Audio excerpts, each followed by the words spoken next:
plane ride. Yeah, when you think, I mean, it's still inside, like, Western Europe, kind of. The flight attendants wouldn't let him hold the check, like, in front of him in the seat.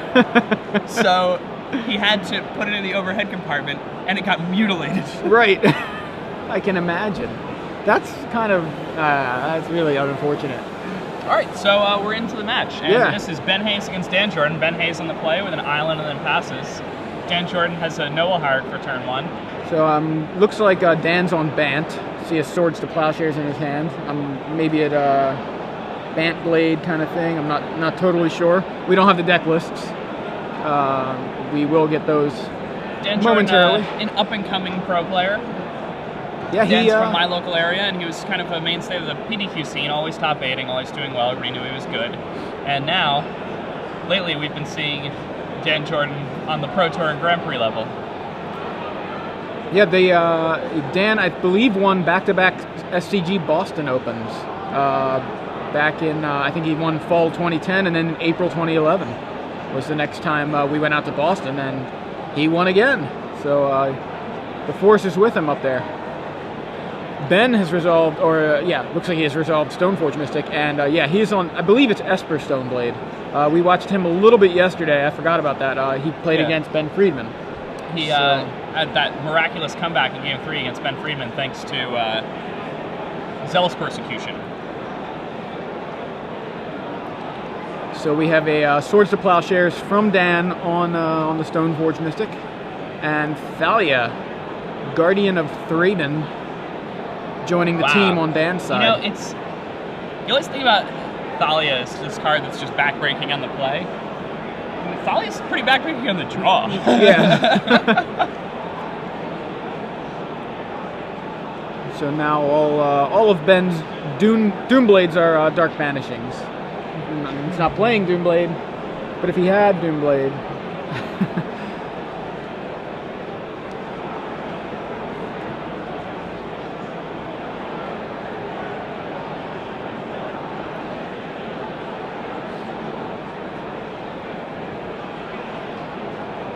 I kind of want to play Thalia in a deck with like Stifle and Wasteland and, you know, really punish somebody.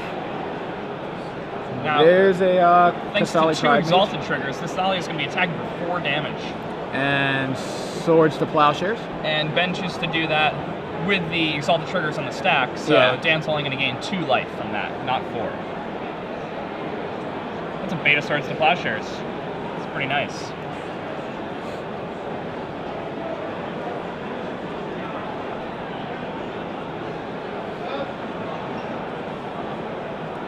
And Scavenging Ooze from Dan Jordan. The original Swords to Plowshares picture is a picture of me after I bought some wallpaper, bringing it home. That's how I dress normally. When you had that long beard after that one weekend where you did the Open Series and didn't shave, or you did commentary. Rip Van Winkle. Rip Van Lunen? Yeah. Ben grabs a Tundra. Still no black mana for Ben. Perhaps he almost certainly has another land in his hand.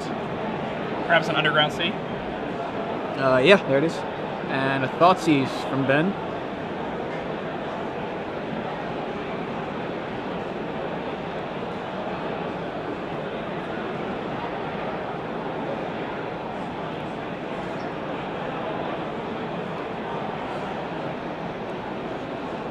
A Knight and a Sword. That's really tough for Ben. Ben's going to go ahead and take the Jit, and then he's going to cast Swords to Plowshares on that Scavenging Ooze. And suddenly, like, things look pretty good for Ben now. Yeah, they do. Yeah. Snapcaster Mage comes down, reuses that Swords to Plowshares. It's one of the things I really love about Legacy. Snapcaster Mage, Swords to Plowshares. Oh, yeah. Oh, it's so much love fun. that, yeah. All right, Kasali Pride Mage swinging for 3, I think. Yeah, and we've got Knight of the Reliquary. And Knight of the Reliquary normally can just completely dominate a game, but this game's going to be a little bit different because Ben has Lingering Souls in his hand, and he's got Dan down to just about no cards, so...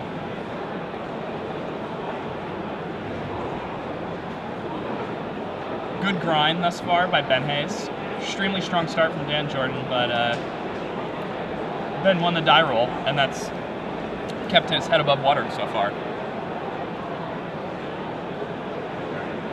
If Ben had been on the draw, this game would have been a complete blowout. Yeah, well, just to note, I assumed Dan was on some sort of Bant list because of the turn 1 Noble Hierarch, but he's actually just Maverick. Yeah. And pretty standard Maverick deck. Dan Jordan likes Maverick. That seems to be his go-to in Legacy formats. And a Stoneforge Mystic. Ben's going to grab an Umezawa's Jitte of his own. And that is going to be trouble for Dan. And if Ben casts this Umezawa's Jitte during his main phase, it puts Dan in a really awkward spot, because if Dan doesn't kill the Stoneforge Mystic, then next turn Ben's going to have Jit counters. But if Ben does kill the Stoneforge Mystic, or if Ben doesn't kill, or Dan doesn't kill the Stoneforge Mystic, then Ben will just be able to drop a Batterskull into play. So it's going to put Dan to a decision. Perhaps he's going to sacrifice the Pride Mage, deal with the Jit, and have some way to kill the Stoneforge Mystic. But yeah, he needs to do both. But Ben still has a Lingering Souls in his hand. Yeah. So. All right, Pride Mage in for 3. Yeah, Ben falling down to 9 there. It's actually for 4. Oh yeah, I'm sorry, Hierarch. In addition to its own Exalted Trigger. Such a powerful card. I remember when Watchwolf was good. Oh yeah.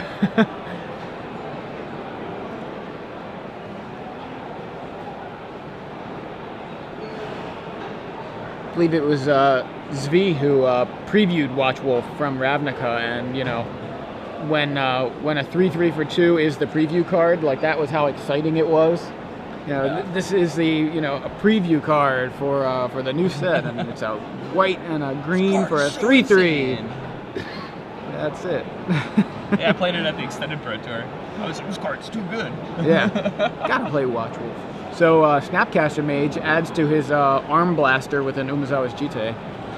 Both those knights are just 3/3s, and only one of them is active. So even if... oh, this is actually interesting. I'm so surprised by this attack. He's basically just doing it for Jit counters. Yeah, he's trading away the Snapcaster for some counters. All right, Knight gets in front of the Snapcaster. Yeah, Dan can just put this Knight in front, and then he can use his Pride Mage to kill the Jit. Yeah, Pride Mage does that, and Snapcaster appears to be headed to the graveyard as well.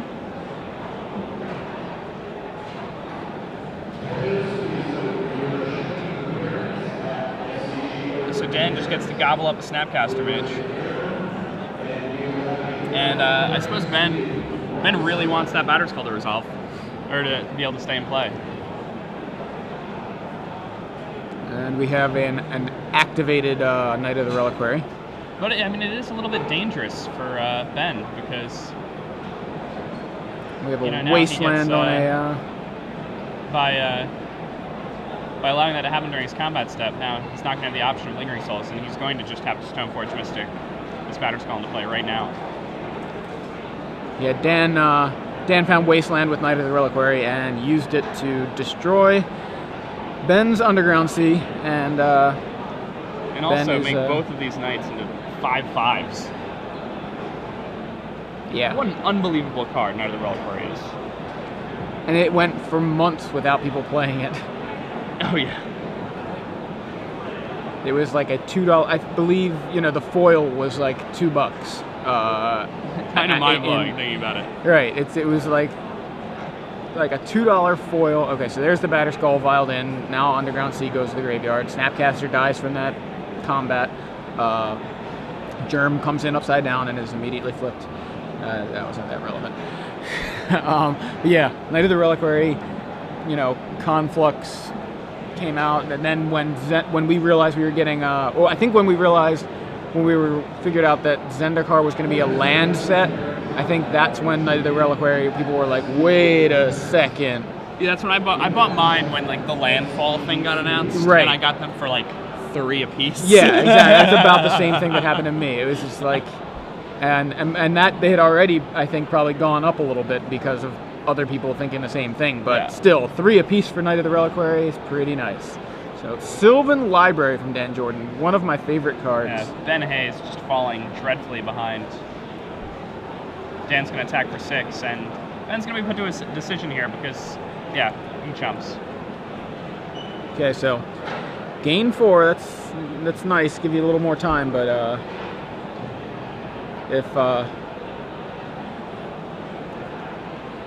yeah, now Ben really needs to find his engineered explosives.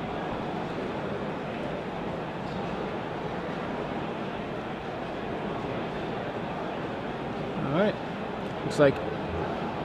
But if Dan decides to main phase a wasteland, then Ben is on basically no outs.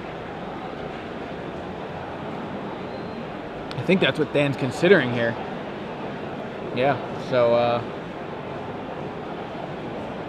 Knight of the Reliquary activated. Wasteland.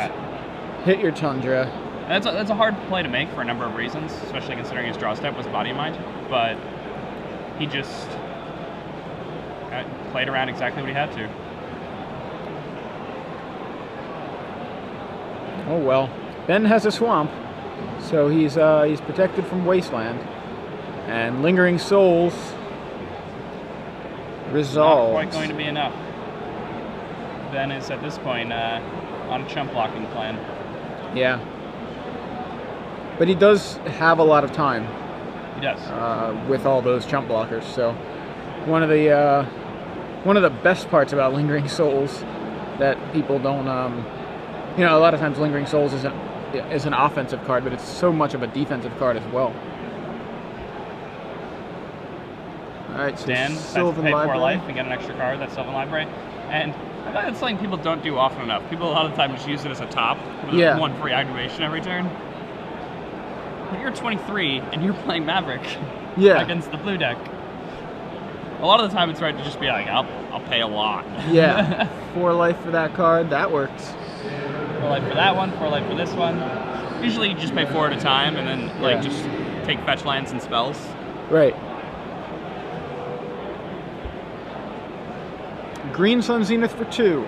And I assume it's the Pride Mage. Or Scavenging Ooze. Does he have another Scavenging Ooze? That would be pretty good too. He does. And that's not what it is. Okay. I just thought maybe he was more worried about the Lingering Souls and having another beater, but Pride Mage takes care of Batterskull. Didn't feel like Batterskull was too much of a threat, but I guess Ben playing land equip would have made it a lot more scary. So well, this is I like the this Pride is a nice Mage play. Yeah, this is a nice play from Dan because it allows him to develop his mana, and now he's going to get to use the Body and Mind next turn, and also kind of dismantle Ben's plan all at the same time. Whereas if he had just searched for another wasteland, like he would have prevented a spirit from picking up a Batterskull, but he would choke himself at the same time. And Ben goes with a Tundra, so I don't know that. Oh wow, Ben's right back in this game. Ben drew Swords to Plowshares and was slow rolling that Snapcaster Mage in his hand for a long time. And so he swords Snapcaster Swords to take care of both knights. Wow. And that's why you play Snapcaster Mage and Swords to Plowshares in your Legacy deck. Wow. I didn't know Ben was slow rolling a Snapcaster Mage. I didn't realize. That changed the entire dynamic. Yeah, he just swung the entire game. Like, that was a huge swing. The knights were what were, you know... Dan's not out of this. Oh, I don't think he's out of it. I just think that Ben's way back in it. And definitely. Now we have Sword of Body and Mind. And the Mother of Runes. Dan's side of the table.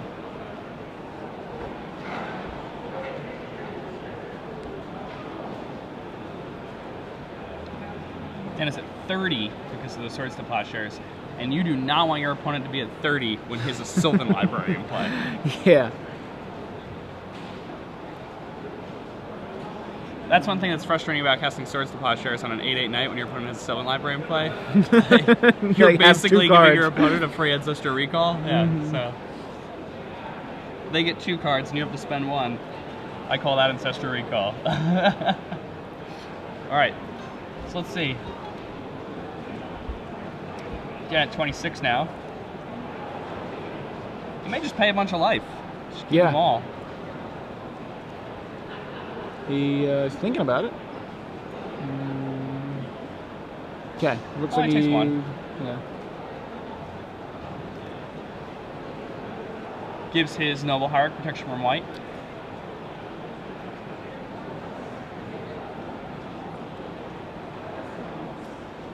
Equip, swing, Hierarch in for 3, and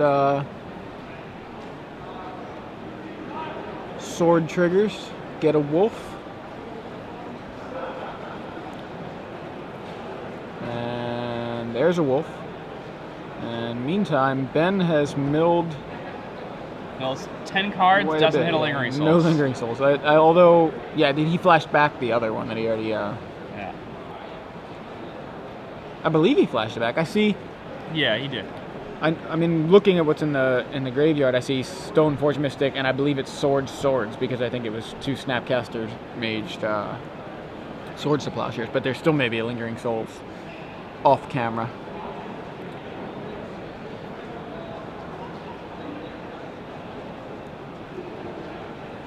I just don't know. I think there may be another Lingering Souls in his graveyard, but I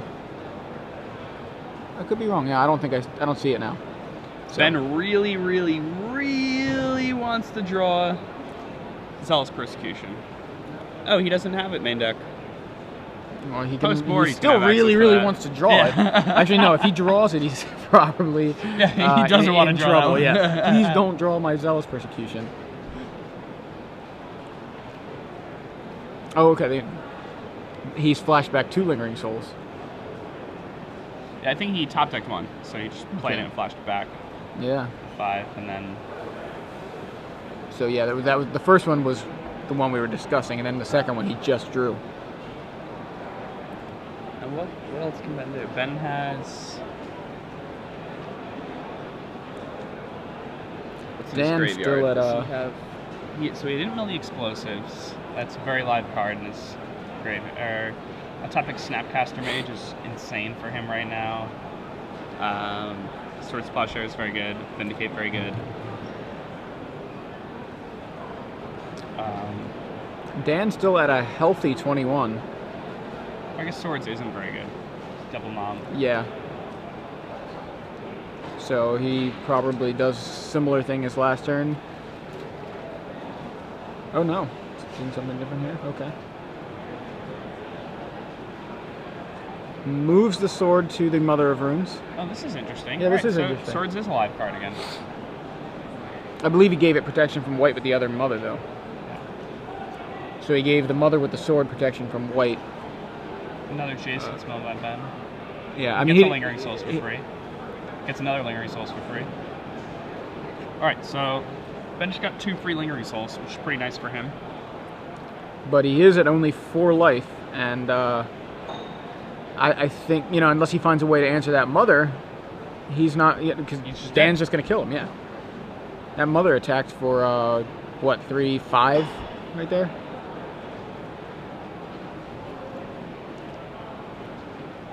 So Ben, with all the spirits... So that was a tight play by Dan last turn, because that made it a 2-turn clock instead of a 3-turn clock. That extra 1 point of damage from Mom's 1 power. Ben's life total hadn't been updated, so... Okay. Wait, he didn't Vindicate the sword? I think it was... Okay, again, the players discuss the play without actually playing it out, and it's unclear what happened. To Vindicate, you think he Vindicates the sword, and could he not Vindicate the sword for some reason?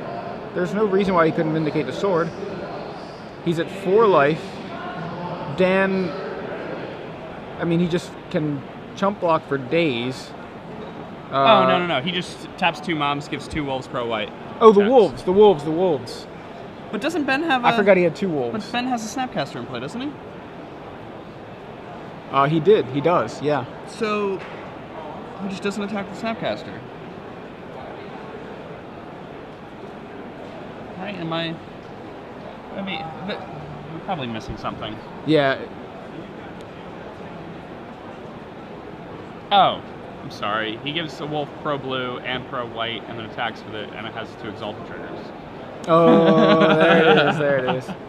Sorry, guys. It's hard to tell when you don't have it right in front of you. They just we cut away. They scoop up the cards. It's like, wait a minute, what did he have? When you're sitting there playing in the game, it's really easy to recognize those things. Yeah. When you're watching it, sometimes it's not as clear because you're not as invested.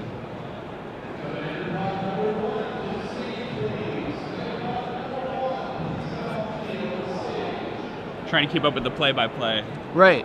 You're paying attention to lose sight of, we're like, paying the attention a lot interactions more that can than happen. I think even the players are paying attention to. Not only that, we've got 2 players to pay attention to, trying to see their hands, trying to assume what's in their hands, trying to see what could they draw for both of them, looking at deck lists, and missing plays because of that. You're trying to figure things out there, but yeah. So Dan does manage to take game 1, although Ben did a really good job of swinging the game back in his favor at one point, but sort of body and mind really did it. Yeah, sort of body and mind really helped Dan close that one. I think the major issue there was that, Ben, it took him so long to draw that Sword Supply share, so he didn't have any brainstorms or anything, that the Knights had gotten too big. Mm-hmm. And then by the time he was actually able to assemble the Sword Snapcaster combo, Dan had already had the Knights to a big enough point where they just fueled his Sylvan Library, and Dan drew 4 extra cards off that Sylvan Library, right, and had library manipulation and fetch lands throughout the duration of that game. So yeah, it was odd. The non-blue deck seemed to have more manipulation. Yeah. So looking out to my left at all the players still playing, there's Nick Spagnolo at the top table. Who's his opponent? Max Teets. Oh, okay. Yeah. His face is, he's got his back to me.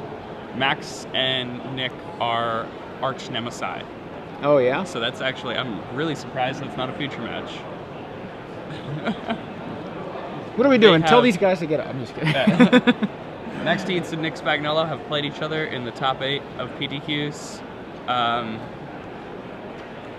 think like over 5 times. Wow.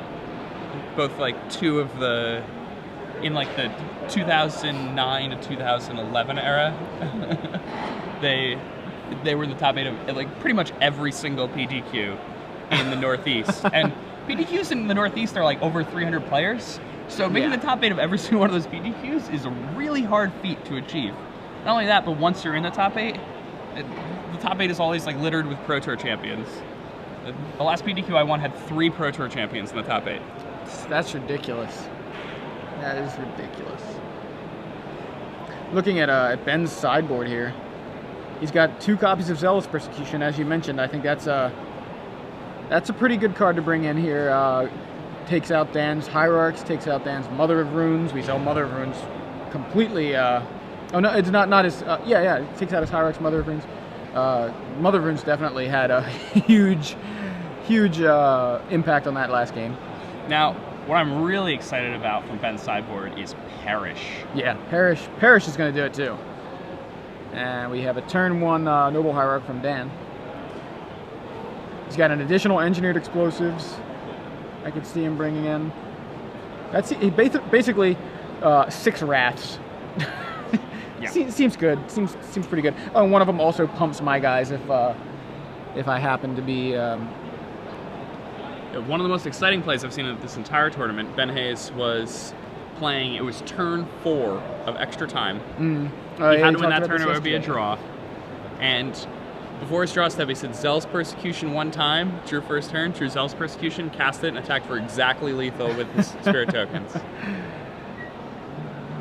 Yeah, it's and having a Some naps Snapcaster needed on to do Earth it, here. having Snapcaster to flash it back, it's just like, hey, mini overrun, like what?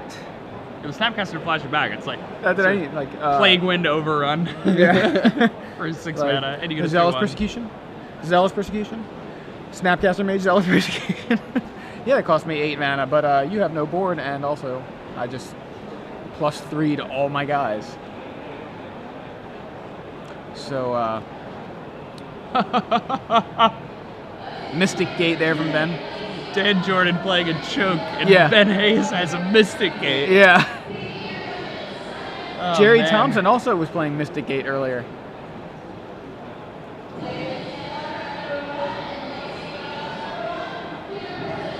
They're looking at Ben's deck list, though. There aren't many lands that are unaffected by that choke. That choke is going to hurt him pretty bad this game. Well, especially if Dan resolves a Knight and then just wastelands away the Mystic Gate and the Glacial Fortress. You know, islands. I mean, every other blue source is an island. I'm not looking. I don't see any other blue sources that besides one Mystic Gate, one Glacial Fortress. So Dan Jordan wisely playing the Caracas before he casts Thalia, and then leaving it untapped. This prevents Ben from being able to use Swords to Plowshares on Thalia. And when you have a choke in play and a Thalia against base blue deck, pretty hard for them. yeah, I love seeing these. You know, at this point in the game, it's. I mean, this is Dan's game to lose. He's got, yeah, It is you know, entirely possible for Ben to win this game still. Oh yeah. Well, I mean, clear. he's still got the Mystic Gate. He's still got access to blue at this point. But and he's got a Batter Skull in play.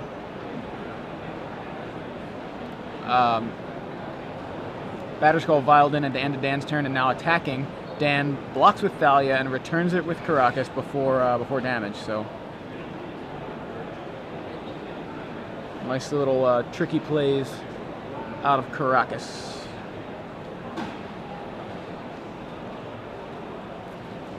Ben producing 2 blue mana off this Mystic Gate, presumably, probably going to Brainstorm, look for a fetch land. That way he can grab a basic that's not an island and get rid of some of these islands in his hand that are, you know, really, really awkward draws when your opponent has a choke already resolved. Yeah.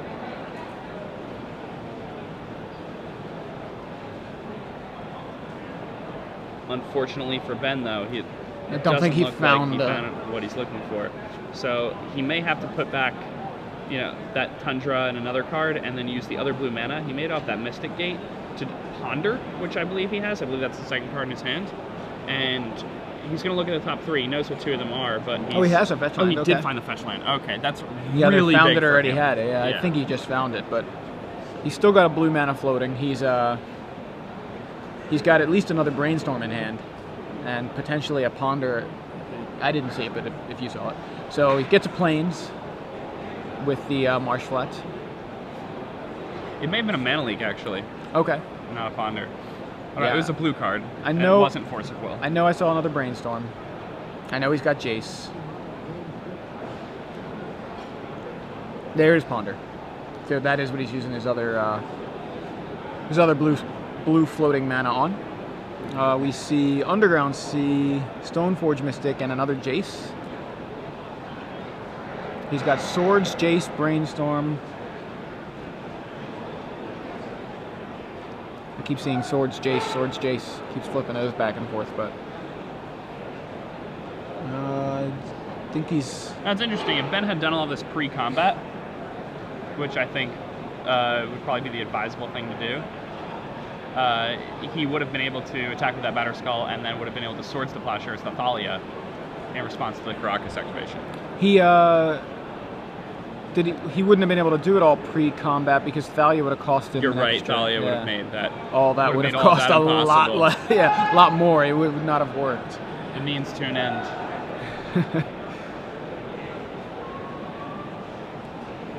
And there's the Thalia again from Dan. And there's a Kasali Pride Mage. And pay 1, destroy your Batter Skull. So no Thalia tricks with Caracas this turn. Caracas just provides Dan with the opportunity to destroy a Batter Skull. I like that play. Seems good enough to me. Dan is just like, can I draw a Wasteland, please, and get rid of that Mystic Gate? Because that would really help. At least that's what I'd be thinking if I were Dan.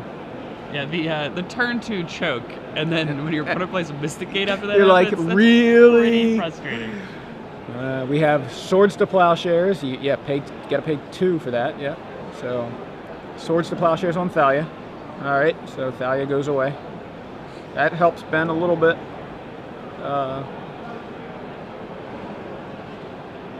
Now Ben's got a little bit of a decision. He can play an Underground Sea and cast a Stoneforge Mystic, but then the Underground Sea's never ever going to untap ever again. It's also pretty clear, though, that Dan doesn't really... If you play it and don't cast that... Well, that's what he's going with. Underground Sea, like Stoneforge Mystic, get presumably a Jitte. I mean, he's got... Yeah, it's just going to be a Jitte. Yeah. He was checking to see if he had any other options. Just one Batter Skull, which we see in the graveyard under the Swords to Plowshares. And Dan resolves Gaddock Teague. Pretty good against Jace the Mind Sculptor. Oof. And Sylvan Library for Dan.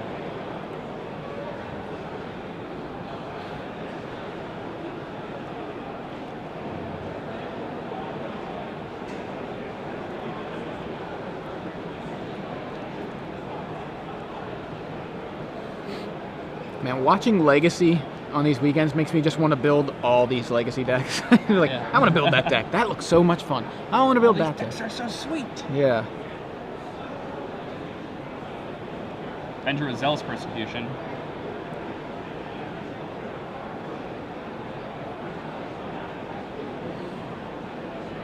Just passes the turn.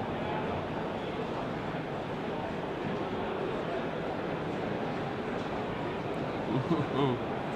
This Zealous Persecution can be pretty juicy. Can he? No. Just trying to see. Man, it would be nice if he could. Well, no, that wouldn't. If he has Snapcaster, no, he can't do that. He doesn't have enough mana to do Snapcaster Zealous, like Zealous Snapcaster Zealous. Dan at 12. Took a few extra cards from that Sylvan Library. That's a Jitte of his own. Yeah.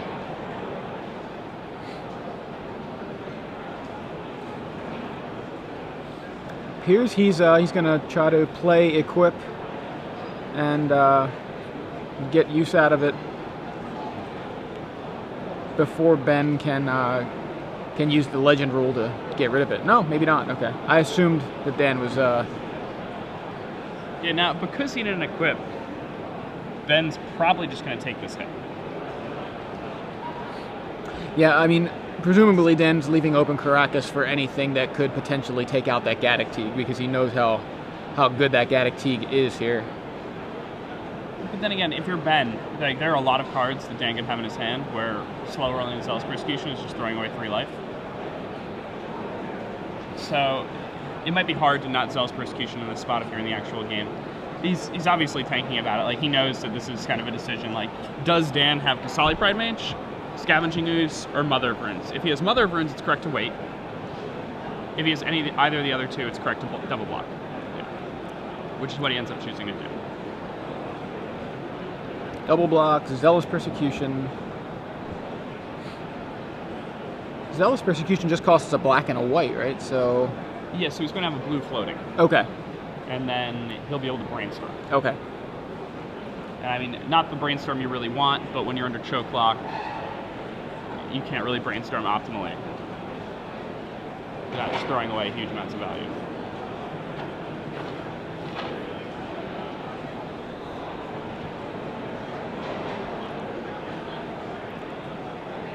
Alright, so Dan, with the option to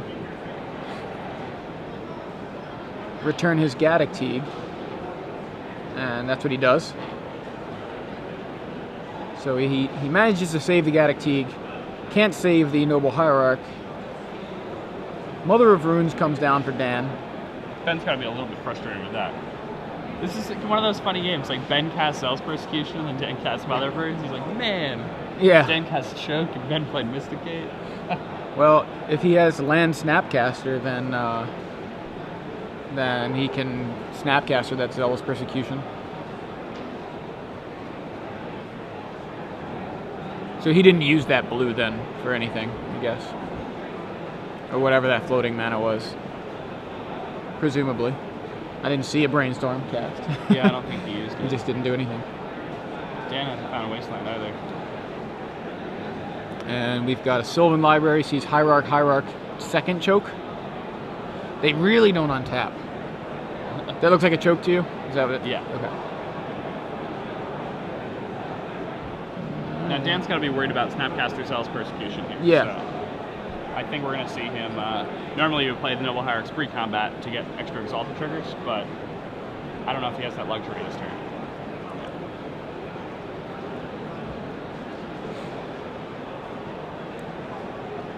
And there's a Gaddock Teague. And tap 2 for another Stoneforge Mystic. Let me see Dan's list real quick. Dan, what did he grab? I didn't see it. I looked at his deck list. I didn't see what he grabbed. He's presumably sort of Body in Mind or sort of Light and Shadow. I think he got Light and Shadow. Okay. I was checking to see if he had any more Jittes, and he does not. And all right, Ben is able to... yeah, Legend rules out the other Jitte. Vindicate this choke now, but he doesn't know that Dan has another choke on the top of his library. So... I don't know that he has the choke anymore. He just searched for equipment. Oh, did he? Okay. Yeah. So he shuffled. He shuffled away the choke.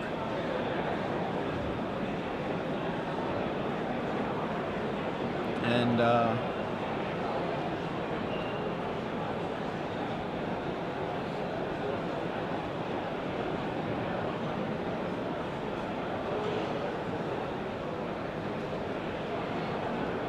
is he attacking right now with a Stoneforge Mystic, or is he activating it? I think he's activating. I thought he paid 2, yeah. Looked like he paid 2 to activate it. This is going to be a tough... Oh, there's a Snapcaster Mage in Ben's hand. I'm pretty sure that was a Snapcaster. Yeah, both players far. So here we go. Snapcaster, Zealous Persecution, wreck your board. I mean, well, wreck your Mother of Runes. Yeah. Deal with the most important card. Yeah. Sort of wreck your board. And it is sort of Light and Shadow. And there's a Wasteland, and that's gonna make it real tough for Ben to play any blue spells anymore. Yeah, Ben does have Vindicate for the choke. Ah, that's right, I forgot. But it's going to be tough for him to survive when there's a sword on the table and a Swords to Plowshares in your opponent's hand, and he's about to Wasteland your only blue source. All right, Gaddock Teague picks up Sword of Light and Shadow. Oh, maybe he doesn't. He reached for it. All right, Swords to Plowshares on Snapcaster Mage. Now Gaddock Teague reaches for the sword and gets it. And we have a Noble Hierarch and Gaddock Teague in for 5 there. Yep, 5 damage. Wasteland on Mystic Gate. Dan has played this game perfectly to a T. He's played around those Zealous Persecutions amazingly well. Really impressive play from Dan Jordan here. Ben does gain 2 from the Swords to Plowshares, and Dan is only at 7, but... No, we're going to check. Those life totals are not correct, the life totals are not okay, so correct, Ben's at 20 and Dan's at 15, at 10.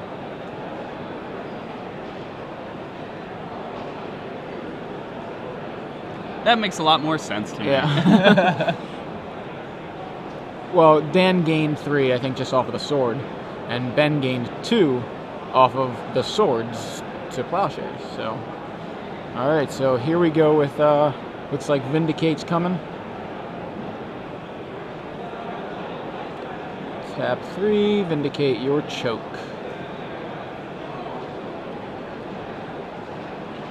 choke's already done so much work this game. Yeah, and it's funny, you know, like he finally has a Vindicate for the choke, and now he's got another threat that he needs to worry about in the Sword of Light and Shadow. And Sword of Light and Shadow is hard to deal with when you're playing against swords as Lingering Souls. So I mean, when you're playing Legacy, normally the sword people have is Feast and Famine. Yeah, Light and Shadow is not. I am actually like sitting here going, what does Light and Shadow do besides pro black, pro white? It's like Raised Dead healing salve, right? Yeah. Which seems terrible when you. I mean, not terrible, but like seems. But in like comparison to the other swords. But what? In comparison to the other swords, doesn't seem very good. That's what I mean. But when you're playing a deck that has Kasali Pride Mages and just all these super powerful creatures, and Lingering Souls is like great one of the here, yeah. best cards in the format. Suddenly, Sword of Light and Shadow becomes really good. Right. That's one of the fun parts about Legacies. You see all these super powerful cards, but you also see all these cards that are kind of like a little weird that just turn out to be awesome in the format. And Gaddock Teague gets 2 Exalted triggers after a fresh Kasali Pride Mage is cast, and a Mother of Runes from Dan Jordan. So I think that Mother of Runes picks up the sword, or Gaddock Teague hands it to her, however you want to look at it. Yeah. And another another Noble Hierarch. I'm surprised he didn't just play that earlier. They probably should have played the Noble Hierarch pre-combat. One more damage, A little bit of a gaffe by Dan, but I forgot I had this. Oh yeah, I'll play that too. So Dan with Caracas open to protect the Gaddock Teague. So no more choke gives Ben access to 2 more mana this turn. Now Dan's going to have to move that sword before he attacks, I assume, which is going to give Ben an opportunity to Zealous Persecution the Mom away, and also Zealous Persecution away a pair of Noble Hierarchs. But we have Snapcaster, Vindicate the sword. Okay. That's completely fine. That makes sense.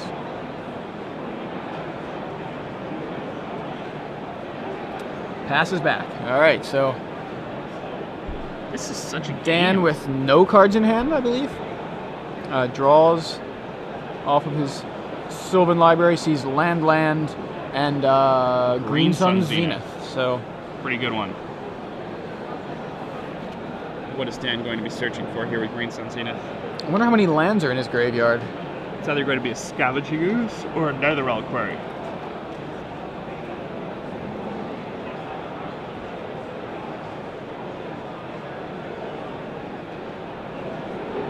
Okay, so it looks like Gaddock Teague coming in for he's thinking about it. He's thinking about it. Okay, Mother of Runes gives him pro white, presumably, or I don't even know, pro white or blue. I guess pro white, yeah. So chump blocked. There. Did he just put the Gaddock Teague back in his hand so that he can play Green Sun Zenith. Oh, right. I'm sorry. Yeah, that makes an sense. excellent casting cost. So. Yeah, no, that makes sense for sure. I was looking for the Caracas. I always thought it was weird when people play Gaddock Teague and Green Sun in the same decks, but at the point where that really matters, like you're only really playing Gaddock Teague or like getting it when it's really good against your opponent, like it's preventing a Jace from crushing you. Yeah. And late in the game, you can knight for Caracas and just bounce the Gaddock Teague to your hand and then use your Sun Zeniths anyway. So yeah, I was confused because I don't see the Caracas. I'm like, did he tap the Caracas and return it? I'm under like, where's the Caracas? Yeah. Yeah. So I just thought he just picked it up. Yeah, I mean, the game's gone on so long, it's like very easy to forget that the Caracas was ever there in the first place. Yeah, I mean, I know he kept it open pretty much at every opportunity to protect the Gaddock Teague, and there it is. Okay.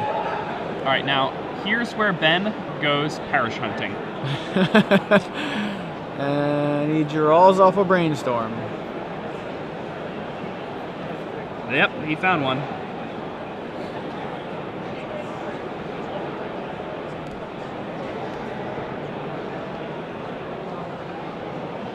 This is such a good game. They got to worry about going to time. It's got to be getting late in the round. Yeah, but so this is really interesting because Ben kind of just has to perish, right? But Dan has done an exceptional job Okay, so making it so that if Ben does perish, then he's still going to have Gaddock Teeg in his hand. And because he still has that Gaddock Teeg, Ben's not going to be able to resolve Jace the next turn. Thoughtseize. Oh, never mind. All right, so suddenly Ben's in a commanding this game. Oh, well, I mean, it looked like it. Look at the board state. It's actually, I think it favors Dan. He's got a Mother of Runes and he's got a Sylvan library. But Ben has a Jace. Ben, which is a blue Sylvan library. Yes. I'm just saying. A significantly better blue Sylvan library. Jace the Mind Sculptor is a powerful Magic card. Dan, poking Ben for 1. Yeah. And we've got another Mother.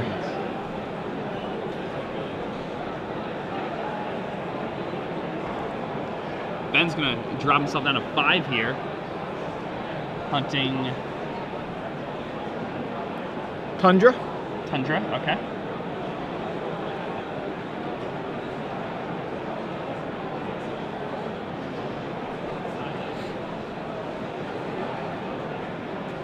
Now Ben has to go Zealous Persecution hunting. Or Snapcaster Mage. Snapcaster Mage will do it here. oh no, wait, did he already? He already short. did that. How many Zealous Persecutions has he drawn? Just one, right? Just and he's one. He Snapcastered one back already? No, actually, no. He Snapcaster Vindicated. That's Yeah, right. I thought he did.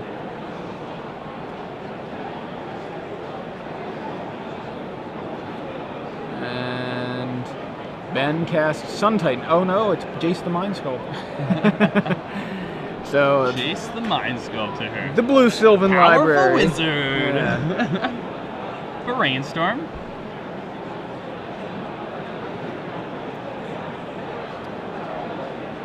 Looks like land and land. I think he may have a Lingering Souls in there. Yeah, I think there's a Lingering Souls at the back of his hand, but otherwise he's got land on land. So, I think. Yeah, so he's probably going to want to put 2 lands back. Put 2 lands back, play the Flooded Strand. The big issue, though, is that by doing that, he changes Stan's clock to turn clock. Yeah. But he doesn't really have much of a choice. So, Lingering Souls.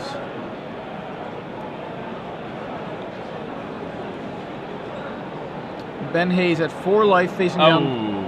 What did we Dan's get? dead. What was it? Yeah. Elspeth, Knight Errant. Oh, wow. Yeah, just... It's good enough. That is it, right off the top. Dan Jordan. He played that game so well, and it started looking like Ben had turned the corner. Yeah, and both of them played really tight Magic.